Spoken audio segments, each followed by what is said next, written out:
মাওলানা প্রভাষক আলমগীর হোসেন তালুকদার সাহেব, সভাপতি ইসলামী আন্দোলন বাংলাদেশ, করিমগঞ্জ জেলা, কিশোরগঞ্জ জেলা।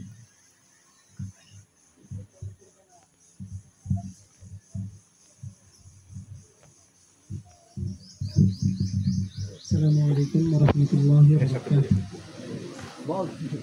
الحمد لله وحده لا شريك له، وأشهد أن سيدنا وحبيبنا ومولانا محمدا عبده ورسوله صلى الله تعالى عليه وعلى آله وأصحابه وأزواجه وأهل بيته أجمعين.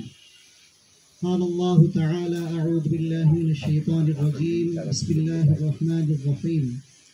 ولا تهنوا ولا تحزنوا وأنتم الأعلون إن كنتم مؤمنين. صدق الله العظيم.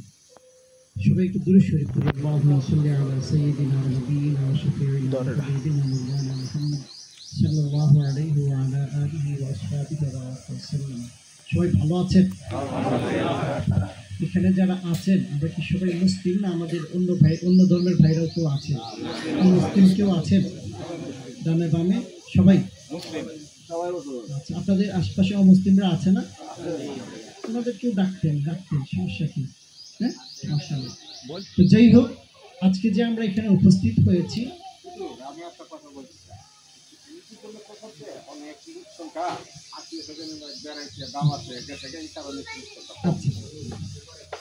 আপনারা এখানে যারা উপস্থিত হয়েছেন, আজকে আমরা একটা উদ্দেশ্য নিয়ে এখানে উপস্থিত হয়েছি। সেটা হচ্ছে কিছু মানুষকে আমরা সহযোগিতা করতে চাই।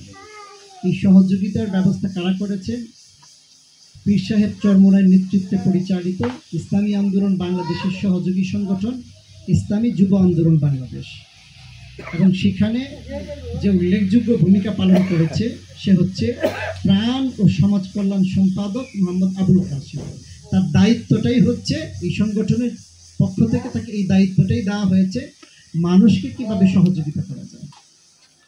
তো এই যে কাজটা হয়েছে পীর সাহেব চরমোনাইর পক্ষ থেকে ইসলামী যুব আন্দোলন আবুল কাসেম ভাই, এরা যে এই কাজটা করছেন, এই কাজটা ভালো না? এটা আরো বাড়া দরকার না? আরো হইলে ভালো হয় না? আল্লাহ তাআলা কবুল করেন, সবাই বলেন আল্লাহুম্মা আমিন। ভাইরা দেখেন, আমাদের দেশে কিন্তু অনেক সমস্যা আছে। এর মধ্যে এটা একটা সমস্যা, আমাদের সমস্যা আরও আছে। এর মধ্যে একটা সমস্যা হচ্ছে, যদি আমাদের অসুখ বিসুখ হয় তাহলে টেনশনে যান শেষ। টাকা কোত্থেকে আসবে, কোথা থেকে টাকার ব্যবস্থা করবে? হ্যাঁ, এই যে সমস্যা। এরপরে দেখেন আমাদের সেটা হচ্ছে, আমাদের টাকায় চলে কর্মচারীরা। আমরা যদি কোনো কাজে যাই সরকারি অফিসে, আমাদের সাথে খারাপ আচরণ করে, মনে হয় যেন ওরা মালিক, আমরা গোলাম।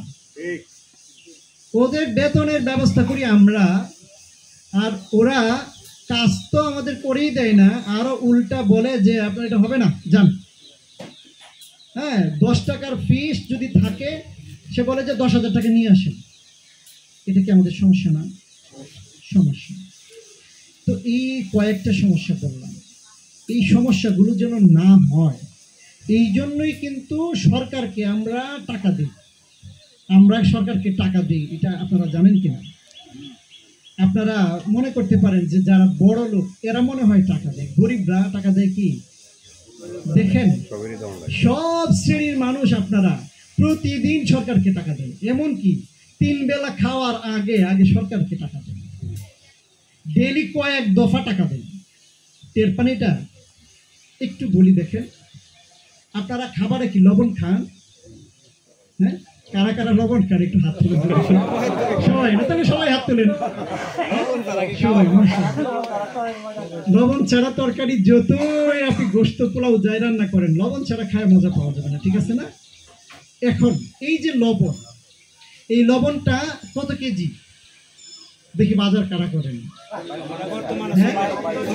35-40 টাকা কেজি। এখন ঘটনা হচ্ছে, লবণ কিন্তু আপনার সমুদ্রের পানি থেকে হয়, এটার দাম তো এত হওয়ার কথা না। এটা একটা খনিজ জিনিস, তো এটার দাম তো এত হওয়ার কথা না। এটা কেজি 40 টাকা কিভাবে হলো? এটার কারণ এটা জানেন? এটা 40 টাকা কেন? এটা তো আপনার এই 3 টাকা কেজি হলেই বিক্রি করা যায়। আগে 4 আনা কেজি ছিল, এখনো 3 টাকা 5 টাকা কেজি বিক্রি করা যেত, কিন্তু এতে দাম বাড়লো কেন? কারণ বলবো আমি, শুনবেন?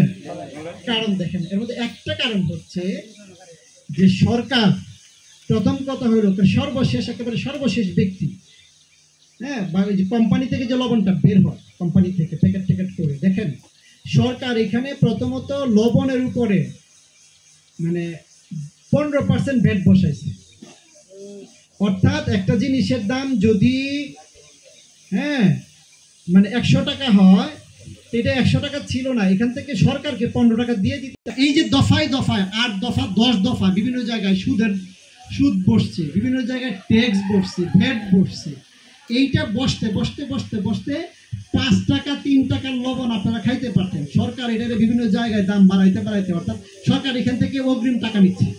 অর্থাৎ আপনি যখন লবণটা কিনছেন 40 টাকা দিয়া, এর আগে বিভিন্ন সিস্টেমে কেনার সময় এর আগেই সরকার 20 টাকা এখান থেকে নিয়ে গেছে। সরকার যেহেতু 20 টাকা নিয়ে গেছে, তাহলে এইটা আরো অতিরিক্ত 20 টাকা দাম বাড়ছে না এটার মধ্যে, আরো এইভাবে দেখেন মানুষ যে দেখছেন বিড়ি খায় না, বিড়ি যে খায় 10 টাকার যে বিড়ি কিনছে, সে মনে করে আমার বিড়ির দাম 10 টাকা। আসলে বিড়ির দাম কিন্তু 10 টাকা না।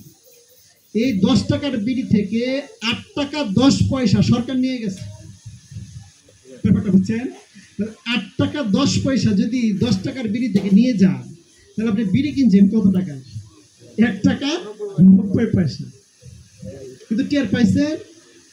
সরকারকে যে দিচ্ছেন টের পাইছেন? টের পাইছেন না।